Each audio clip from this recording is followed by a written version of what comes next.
Saya persilakan dulu, terpujilah nama Tuhan, saudara-saudaraku. Ini yang harus kita lakukan di akhir zaman ini. Dalam Maleakhi pasal yang ketiga, Maleakhi pasal yang ketiga, ayat 17 dan 18, mereka akan menjadi milik kesayanganku sendiri, firman Tuhan semesta alam. Pada hari yang kusiapkan, aku akan mengasihani mereka, sama seperti seorang menyayangi anaknya yang melayani dia. Maka kamu akan melihat kembali perbedaan antara orang benar dan orang fasik, antara orang yang beribadah kepada Allah dan orang yang tidak beribadah kepadanya. Saudara-saudaraku, ini sangat penting bagi kita di tengah-tengah kekacauan apapun, bahkan saat sekarang yang begitu mempengaruhi kehidupan, bukan hanya perorangan satu suku, tapi bangsa ini, bahkan bangsa-bangsa diganggu oleh penyakit yang kita sudah sangat tahu semuanya. Penyakit karena akibat virus COVID-19. Tapi saudaraku, apapun itu, kita tidak perlu khawatir, karena pertolongan perlindungan Tuhan lebih berkuasa dari semua yang ingin membahayakan. Tuhan menolong kita dan kita bisa melihat perbedaan kalau kita beribadah sungguh-sungguh kepada Tuhan. Sebabnya saat ini siapapun, mari harus lebih beribadah dan mengerti ibadah seperti apa yang berkenan kepada Tuhan. Saudara-saudaraku, kita lihat di dalam dua ayat ini, satu menjadi milik kesayangan Tuhan. Bukan hanya milik, tapi milik kesayangan. Saudara-saudara yang dikasihi, kalau kita memperhatikan, itu bukan hanya satu omongan saja, tapi ada pembuktian. Seperti kita sering sudah mendengar Yohanes 3 ayat 16, karena demikian Allah mengasihi semua manusia, sehingga diberikannya anaknya yang satu-satunya, yang tunggal, supaya barang siapa yang percaya kepadanya tidak binasa, melainkan beroleh hidup yang kekal. Jadi Allah memberikan anaknya satu-satunya. Itu menjadi tebusan dengan mati bangkit, dan itu membuktikan bahwa kita ini milik Tuhan, dan bukan dengan cara yang murah, tapi yang paling berharga, karena Tuhan menjadikan manusia yang ditebus oleh darah Yesus menjadi milik kesayangan sendiri. Mulai dari sini kita akan melihat sudah ada satu pemeliharaan, perbedaan. Karena kalau milik kesayangan itu merupakan satu yang istimewa. Jadi saudara yang kekasih, kalau kita benar-benar sudah dibeli oleh darah Yesus, berpindah dari kehidupan lama, kehidupan duniawi, maka kalau kita sudah menjadi hidup baru, kita milik Tuhan, kita sangat berharga dan Dan kalau kita mengerti ibadah yang berkenan kepada Allah, maka nanti kita lihat selalu ada perbedaan. Di dalam situasi kita menghadapi apapun, ada perbedaan. Ini harus benar-benar sampai terjadi, kita alami kebenaran firman Tuhan ini. Ada perbedaan. Kalau kita sudah mendengar pembacaan Mazmur 91 itu, kalaupun 1000 di sisi kita rebah, hal yang sama sudah pernah terjadi di India ya sekarang ataupun pada waktu yang lalu. Jadi orang tidak harus mulai dari gejala batu-batu, ya mulai lemas, hilang penciuman, ya. Tapi kalau yang kita lihat dalam video sendiri, langsung mereka itu langsung tiba-tiba dari jalan rebah. Nah, ini saudaraku. Jadi firman Tuhan dalam Mazmur 91 itu, kalaupun itu terjadi rebah di sisi kita, kita selalu ada perbedaan, saudara. Dijaga oleh Tuhan.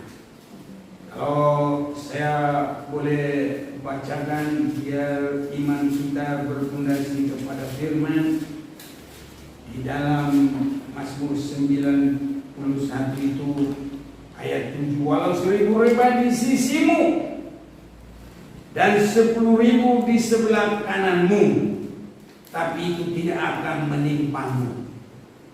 Jadi saudaraku, ada perbedaan. Kita boleh melihat, kita boleh melihat pemandangan itu semua boleh terjadi.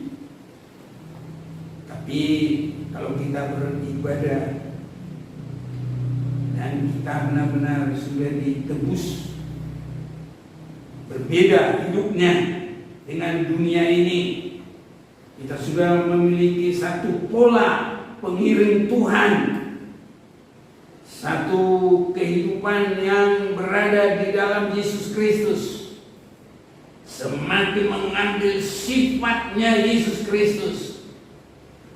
Itu artinya kita menjadikan Tuhan itu tempat perlindungan yang maha tinggi. Kita buat perteduhan. Ini lewat menjadi milik Tuhan, kita ditebus dan dengan ibadah yang benar. Tuhan sangat menginginkan kita semuanya harus masuk di dalam ibadah, saudara-saudaraku yang kekasih. Mulai daripada perkembangan bangsa Israel dari 70 orang menjadi begitu banyak, tapi ditindas di Mesir, maka Tuhan inginkan mereka jangan ditindas, tapi harus jadi beribadah kepada Tuhan. Di dalam Keluaran pasal 8 ayat 1 berfirmanlah Tuhan kepada Musa, pergilah menghadap Firaun dan katakan kepadanya, beginilah firman Tuhan, biarkanlah umatku pergi supaya mereka beribadah kepadaku. Ini saudara-saudaraku, dan supaya umat itu beribadah kepada Tuhan, maka kalau Raja Firaun tidak membiarkan umat itu pergi, Tuhan menghukum Mesir dengan 9 tulah, dan yang ke-10 kematian anak sulung, sehingga Firaun dan bangsa Mesir berserah, pasrah, dan berkata, pergilah kalian dari sini. Bahkan dengan kesiapan mereka melepaskan, bangsa Israel tidak pergi begitu saja, tapi boleh membawa apa saja yang mereka minta. Kambing domba, pakaian, emas, perak, segala apapun. Dan Raja Firaun bersama bangsa Mesir memberikan semua apa yang dia diminta oleh bangsa Israel. Dan saudara-saudaraku, mereka keluar dari Mesir, dan setelah mereka sampai di Gunung Sinai, maka mereka menerima peraturan ibadah. Nah, inilah permulaan ibadah dalam Perjanjian Lama. Saudara-saudaraku, dan di dalam hal itu, supaya ada selalu Tuhan bersama mereka, Tuhan menyuruh mereka mendirikan kemah sembahyang, tempat Tuhan. Dan bangsa Israel senantiasa boleh dekat dengan Tuhan, dan mereka selalu beribadah. Namun saudaraku, kita akan memperhatikan ibadah ada 2 bagian dalam Perjanjian Lama, ibadah dalam Perjanjian Baru. Nah, ini kita harus mengerti supaya kita di akhir zaman ini jangan salah. Ibadah bangsa Israel, dan mereka menerima, Musa menerima dan menyampaikan kepada bangsa itu 10 Taurat. Itu merupakan inti di dalam ibadah mereka. Dan ibadah itu walaupun nanti saudara-saudaraku, dalam semua yang begitu dahsyat, tapi perjalanan ibadah Perjanjian Lama itu hanya dari Gunung Sinai sampai ke Gunung Moria di Yerusalem dunia ini. Nah, ini saudaraku. Jadi dari Gunung Sinai ke Gunung Moria di Yerusalem. Hanya sebegitu. Walaupun dalam perkembangannya nanti di Gunung Moria ada Bait Allah, tapi ibadah itu perjalanannya hanya sampai di situ. Ada lagi perkembangan. Nah, dan bangsa Israel kalau tidak bersungguh-sungguh beribadah, maka mereka akan dihukum. Sehingga tidak nyata lagi ada perbedaan, malah mereka berbeda menjadi bangsa yang dipermalukan. Ini saudara-saudaraku. Jadi Tuhan mau membuat kita sebenarnya berbeda di dalam hal yang luar biasa, keagungan Tuhan.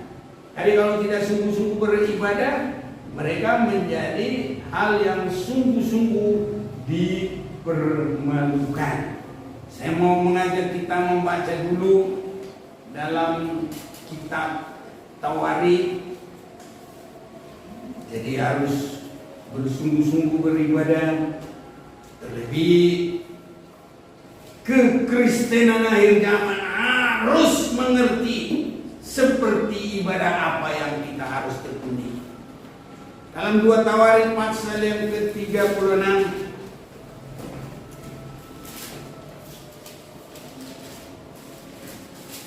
runtuhnya kerajaan Yehuda, ayat yang ke-11.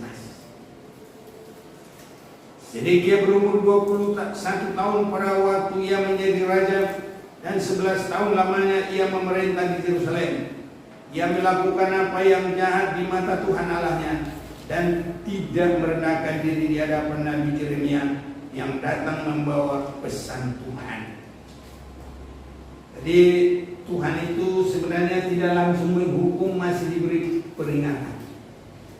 Nah, disinilah siapa yang tidak mau mendengar firman Tuhan, nah itu sudah tidak ayal lagi, harus benar-benar mengalami bukan perbedaan dimuliakan, tapi perbedaan sangat direndahkan.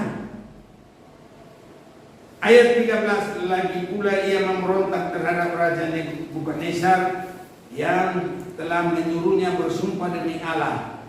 Ia menegarkan tengkuknya dan mengeraskan hatinya dan tidak berbalik kepada Tuhan Allah Israel. Juga semua pemimpin di antara para imam dan rakyat berkali-kali berubah setia dengan mengikut segala kekejian bangsa-bangsa lain.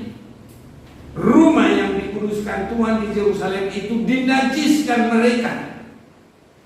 Nah, ini jadi rumah ibadat dibuat najis.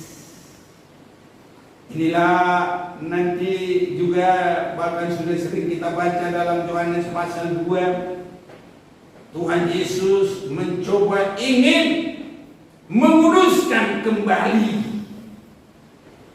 tapi bangsa itu sudah tidak bisa, saudaraku. Dan itulah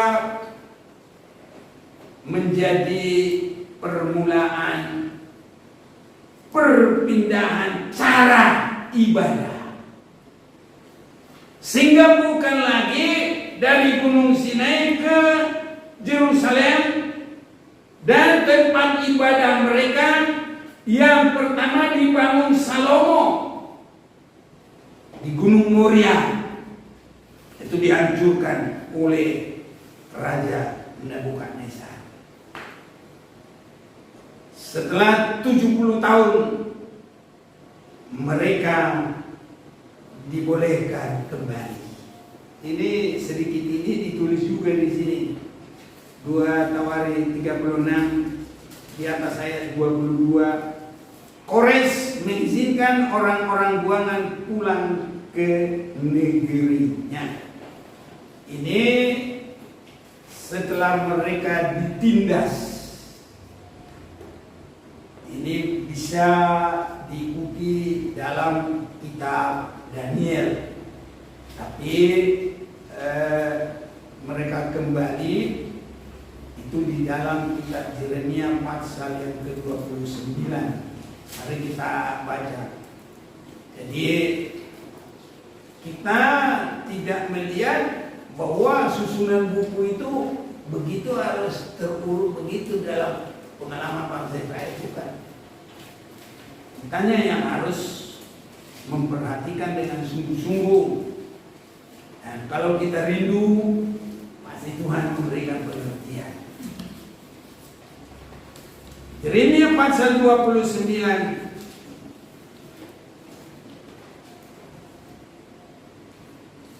ayat 10. Sebab beginilah firman Tuhan, apabila telah genap 70 tahun bagi Babel, barulah aku memperhatikan kamu. Aku akan menepati janjiku itu kepadamu dengan mengembalikan kamu ke tempat ini. Sebab aku ini mengetahui rencana-rencana apa yang ada padaku mengenai kamu. Nah, ini ada rencana yang tidak habis-habis dari Tuhan. Mereka sudah berdosa, sudah dibuang, masih terus ada rencana Tuhan. Demikianlah firman Tuhan, yaitu rancangan damai sejahtera dan bukan rancangan kecelakaan untuk memberikan kepadamu hari depan yang penuh harapan. Maka saudaraku, kalau kita sudah baca di dalam Yeremia, bukan yang di buku-buku itu yang lain itu sudah lewat, bukan. Baru dengan ini Tuhan membiarkan Nehemia, Ezra, Nehemia membangun tembok, Zerubabel membangun bait Allah. Nah, jadi kembali lagi kepada kitab Ezra, ya itu pembangunan bait Allah. Dan kalau kita lihat lagi, loncat lagi nanti kitab Hagai, itu berkaitan. Ini saudara-saudaraku. Jadi kalau memang harus berbuku-buku nggak ketemu, jadi kita harus minta pengertian dari Tuhan. Jadi kalau kita minta pengertian dari Tuhan, enak semuanya bisa diikuti dengan baik. Kesimpulannya,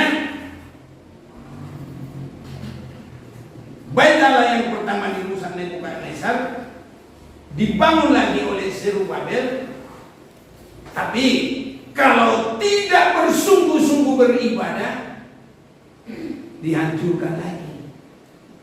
Dan kehancurannya itu oleh Jenderal Titus.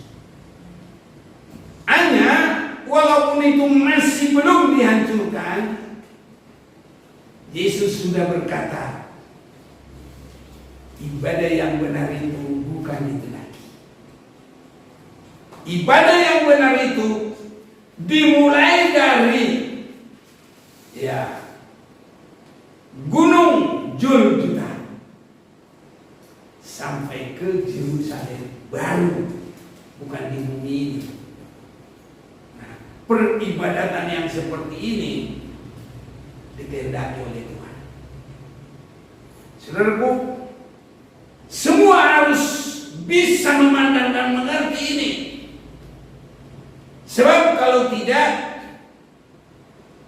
banyak orang juga donasi pembangunan meneruskan apa yang disebut bait Allah yang dibangun Raja Salomo, dihancurkan Jenderal Titus, dihancurkan Nebukadnezar, dibangun lagi oleh Zerubabel, nanti dihancurkan lagi oleh Jenderal Titus.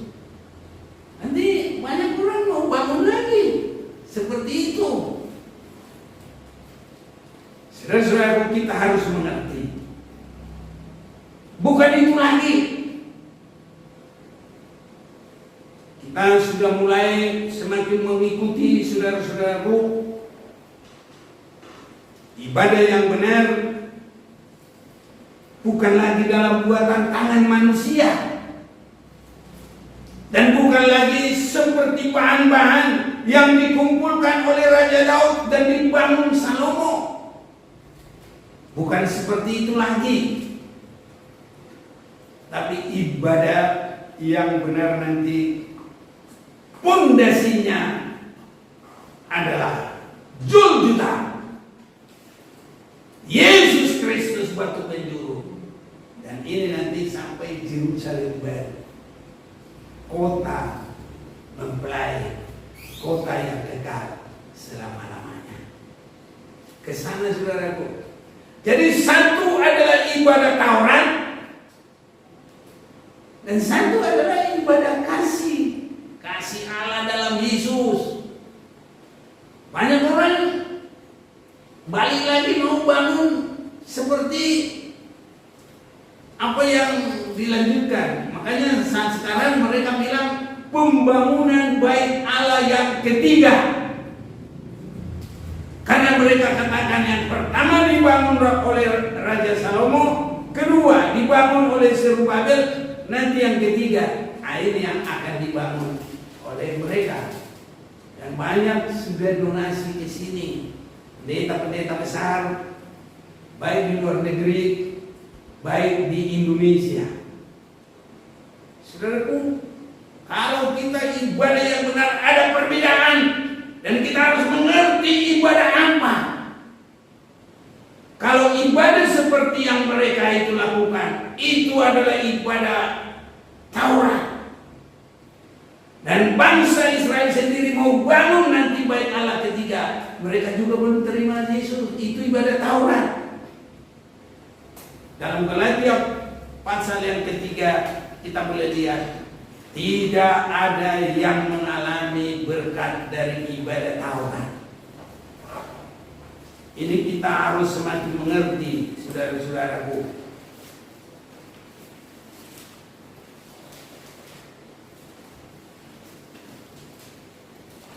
Galatia pasal 3 mulai ayat 11. Dan bahwa tidak ada orang yang dibenarkan di hadapan Allah karena melakukan hukum Taurat adalah jelas, karena orang benar akan hidup oleh iman. Jadi bangsa Israel, kalau mereka yang dalam istilah mereka membangun bait Allah ketiga, itu belum menerima Yesus, itu ibadah Taurat. Jadi itu bukan untuk keselamatan, saudaraku. Keselamatan hanya ada di dalam nama Tuhan Yesus Kristus. Kita masuk pasal yang ke-3 ayat 12.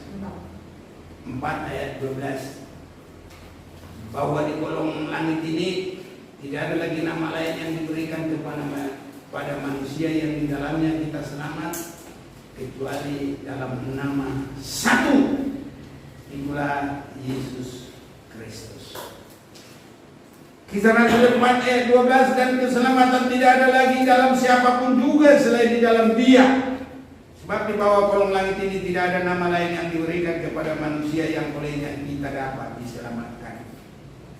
Jadi orang habiskan duit, saudaraku, dalam gabungan bangsa Israel yang belum menerima keselamatan. Sayanglah duit kalau untuk hidup. Sebabnya waktu ada saya ikut koresponden, ada pendeta besar di Amerika, langsung dia bilang mau donasi berapa pembangunan bait Allah ketiga. Saya pikir dalam hati saya, kenapa saya mau bangun itu? Orang itu masih tetap intinya ibadah Taurat, tidak ada keselamatan. Makanya kita sudah sering baca di dalam 2 Tesalonika pasal 2 itu, mulai 1 selanjutnya sampai 10. Nanti di situ justru si jahat yang berkuasa meninggikan diri di sini, ingin untuk disembah. Rugilah mau kasih berkat buat itu. Mending aja kita bikin untuk penyebaran firman yang mendewasakan, mempersiapkan kepada hari kedatangan Tuhan. Ini yang kita butuhkan. Bait Allah yang ketiga, kayak mereka yang sudah terlalu pintar-pintar bangun bait Allah yang ketiga, nggak taunya tidak ada keselamatan di sini. Dan itu ibadah Taurat. Itu sebabnya Yesus berkata, rombak bait Allah ini akan saya bangun dalam 3 hari. Apa itu maksudnya? Itu adalah ibadah dia yang diawali di Juljuta. Ataupun ada orang berkata Golgota. Ya oke. Mau Juljuta mau Golgota, itulah awal permulaan, bagaikan gunung Sinai. Golgota adalah awal kematian Yesus. 3 harinya itu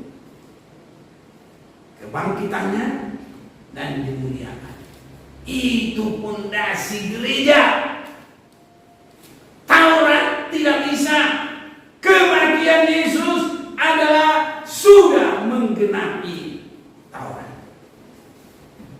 Kita juga boleh lanjut tadi Galatia 3 itu ayat 12, karena 11 tadi sudah.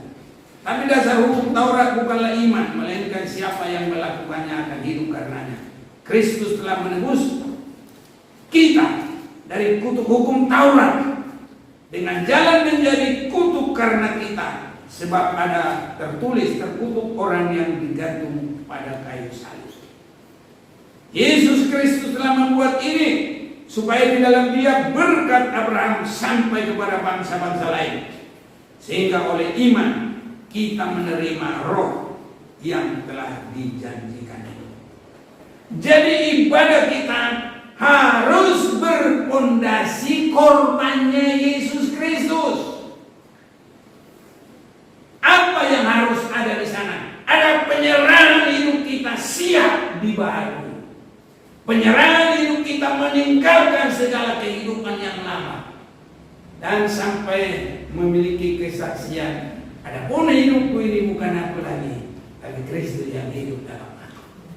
Kalau ini boleh terjadi, inilah ibadah yang berkenan kepada Tuhan. Efesus pasal 2 ayat 19. Demikianlah kamu bukan lagi orang asing dan pendatang, melainkan kawan sewarga dari orang kudus dan anggota-anggota keluarga Allah yang dibangun di atas dasar para rasul dan para nabi, dengan Kristus Yesus sebagai batu penjuru. Ini ibadah yang benar, saudaraku. Di dalam Dia tumbuh seluruh bangunan rapi tersusun menjadi bait Allah yang kudus. Bukan bait Allah ketiga yang kata mereka itu mau dibangun, donasi ke situ. Saya juga bingung kalau pendeta-pendeta besar bisa terlibat ke situ. Ya, ini saudara-saudaraku. Tapi bait Allah yang seperti ini mereka tidak mengerti. Itu sebabnya bait Allah ataupun ibadah yang dari Gunung Sinai itu perjalanannya sampai di Yerusalem dan di Gunung Moria itu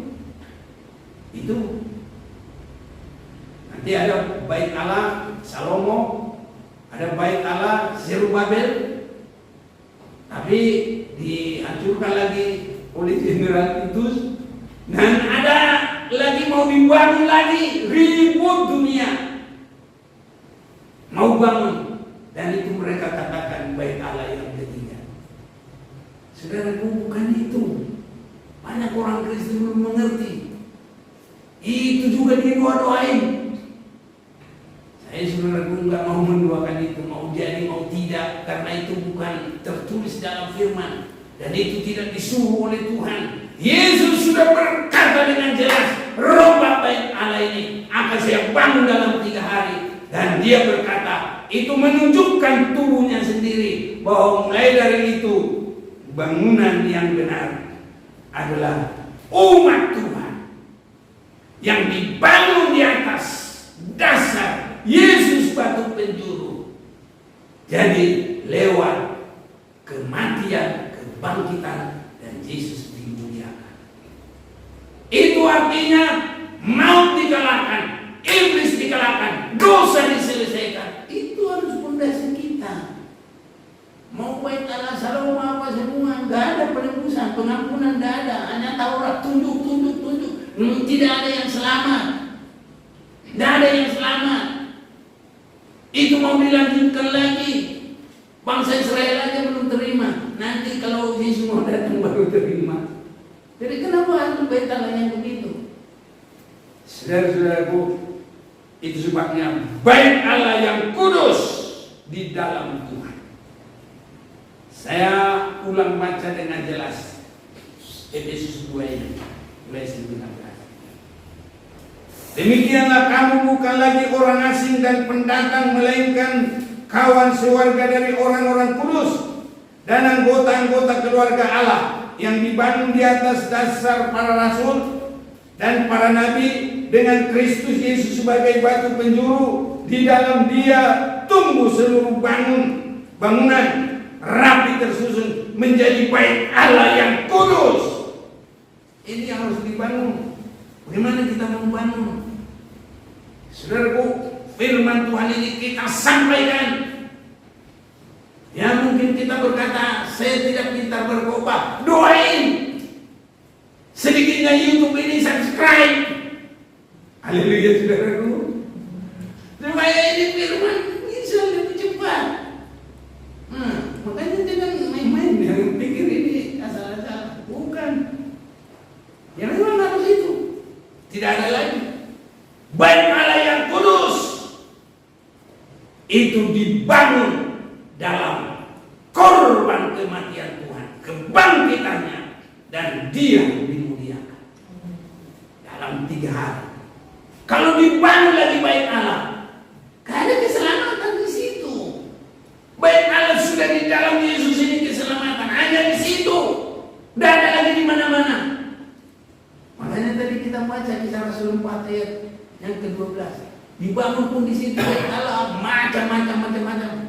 Kalau tidak ada Yesus di situ, tidak ada artinya saudara-saudara. Itu sebabnya bangunan di dalam Yesus kita harus semakin meningkat saudara-saudara. Mulai dari penyucian darah, meningkat dalam penyucian firman yang semakin disucikan, didewasakan sampai tidak bercacat celah. Itulah mempelai Tuhan. Itulah milik kesayangan Tuhan. Nah, ini saudaraku, milik kesayangan Tuhan. Itu sebabnya kalau Yesus datang pada kali yang kedua adalah menjemput mempelainya, gerejanya. Itu milik kesayangan Tuhan. Dari mana itu datang? Adalah ibadah kita yang dibangun di atas penebusan darah Yesus itu. Yang di dalamnya kita semakin berkembang, bertumbuh, dikuduskan. Saudaraku, ibadah hukum Taurat, mereka masih kebingungan cari lembu merah. Jangan-jangan nanti sampai kiamat gak dapat saudaraku. Mereka cari orang-orang Israel, orang Yahudi, keturunan Lewi. Mereka sudah kebingungan saudaraku. Kita tidak perlu lembu jantan yang merah itu. Ada anak domba Allah yang lebih luar biasa. Ngapain lagi? Justru cari lembu merah itu. Itu mengabaikan korban anak domba Allah. Mereka cari imam Lewi. Sudah ada imam kita yang dari Melkisedek yang tidak ada dari silsilahnya. Ini sudah mereka cari-cari, kebingungan. Jangan-jangan kalau yang asli nggak ada lagi, sehingga mereka cari yang penting ada gennya. Itu pun sudah tidak benar.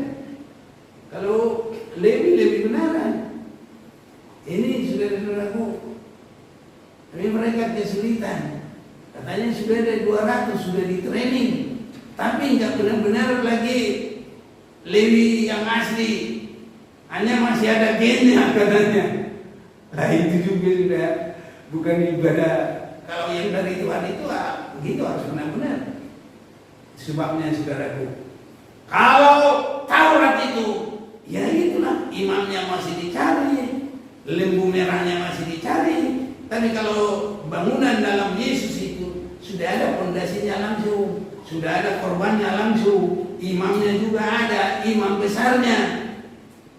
Imam yang Lewi itu hanya ibadah di dunia, tapi imam besar kita yang sudah mendahului kita langsung ruang maha kudus surga.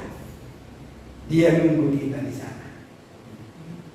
Atau dia turun nanti menjemput kita, membawa kita kembali ke sana. Ini saudara-saudaraku, bukan imam Lewi dunia, tapi imam kita adalah Kristus. kita sudah sering baca itu dalam kitab Ibrani. Itu sebabnya saya senang saudara-saudaraku. Kalaupun kita ada lihat di sini kemah sembahyang, itu hanya sebagai nubuatan dan penggenapannya di dalam Yesus. Baik Allah Salomo itu juga nubuatan, penggenapannya adalah di dalam baik Allah dalam Yesus. Ini saudaraku, itu sebabnya kalau saat sekarang ini masih ada baik Allah secara fisik, bangun situ, ramai lagi nanti bisa perang katanya. Karena saat sekarang itu ada Masjid Al-Aqsa, apa semua nanti bisa perang dunia. Daud saja, hanya dia sudah banyak berperang, tidak boleh bangun saudara. Tuhan tidak akan membuat bangunannya di atas yang tidak damai. Salomo, namanya Salom, Raja Damai. Ya, tapi itu pun masih hanya sebagai ya menubuatkan ada benar-benar Raja Damai, Yesus Kristus. Ada iman kita, Yesus Kristus. Ini sudah. Baik Allah yang berpondasi Yesus adalah Yesus sebagai batu penjuru, rasul-rasul adalah sebagai di atasnya, dan selanjutnya kita semua ada di atasnya. Itu baik Allah yang benar. Banyak orang masih simpang siur. Kalau masih donasi baik Allah ketiga, berarti belum mengerti dia apa baik Allah yang sesungguhnya. Jadi kalau baik Allah mulai dari Gunung Sinai, baik Allah Salomo, baik Allah yang Zerubabel, kalaupun ada yang lain-lain, semua itu Taurat. Yesus sudah menebus kita dari hukum Taurat, saudara. Karena tidak ada seorang pun yang mengalami diselamatkan dengan melakukan hukum Taurat, tapi adalah dengan iman kepada Yesus Kristus, hidup baru, dan yang di dalamnya kita dipenuhi dengan Roh Kudus. Aku berdoa semua dipenuhi dengan Roh Kudus, supaya Roh Kudus itu menolong kita menjadi masuk dalam suasana pelita. Artinya pelita itu ada jabatan dari Roh Kudus, ada karunia dari Roh Kudus, ada perbuatan kasih dari Roh Kudus, ada buah-buah dari Roh Kudus. Nah, itu pelita. Baru firman yang semakin berkembang, semakin membawa kita kepada tabiat Yesus, sehingga keakuan kita itu, kemanusiaan kita semakin dibakar habis. Kita memiliki kesaksian, adapun hidupku ini bukannya aku lagi. Jadi kalau siapa yang selalu mempertahankan akunya hidupnya, gak bisa maju, saudara. Dan rohaninya itu tetap rohani yang belum diberkati oleh Tuhan. Itu sebabnya dari pelita dengan meja roti berserah menyembah dalam ketaatan kepada firman seperti Yesus. Kalaupun dia adakan permohonan, ya orang bilang request, tapi dia bilang bukan kehendakku. Apalagi kalau kehendak manusia itu akunya yang ditinggikan, kebenarannya ditinggikan, tidak laku. Kita harus memandang kepada Yesus, karena kita berpondasi kepada Yesus, dibangun di atas Yesus, dilanjutkan oleh rasul-rasul. Semuanya rasul-rasul itu berserah dengan sungguh-sungguh, saudara. Baru di atasnya kita juga semua dibangun. Itulah baik Allah yang benar. Dan itu apa itu? Adalah gereja yang ditebus milik Tuhan, gereja yang semakin didewasakan, gereja yang semakin tidak bercacat celah, sampai tidak ada lagi noda. Dan itulah yang akan disebut oleh Tuhan pada hari kedatangannya yang kedua. Ini saudaraku, perbedaan dari semua. Ya, penyakit-penyakit itu tidak menyerang kita. Tuhan berkuasa. Antikris, mau apapun kata orang cip, mau apapun tanda 66, dia tidak berkuasa, saudaraku. Kecuali kalau kita tidak beribadah dengan benar, kalau kita masih dalam kedagingan. Nah, kalau kedagingan itu sudah angka yang pertama 6. Ya, kita dengarkan firman Tuhan masih tetap kedagingan. Nah ini 6 yang kedua. Kalau semua rahmat Tuhan sudah dilepaskan, waktu juga sudah habis, tetap masih kedagingan. Antikris itu nggak susah-susah, memang udah temannya langsung. Tapi kalau kita hidup dalam kebenaran kekudusan, mana orang mau dekat aja dia nggak bisa kok. Tuhan yang jaga kita milik kesayangan Tuhan. Kita adalah mempelai Tuhan. Mana bisa, saudaraku? Orang aja jadi baru pacaran aja, apa kata pacarnya? Langkai dulu mayatku, jangan kamu sentuh. Itu baru orang pacaran. Apalagi kalau Kristus mempelai laki-laki kita, dijaga, dibela. Haleluya. Mau kita nyanyi dulu itu.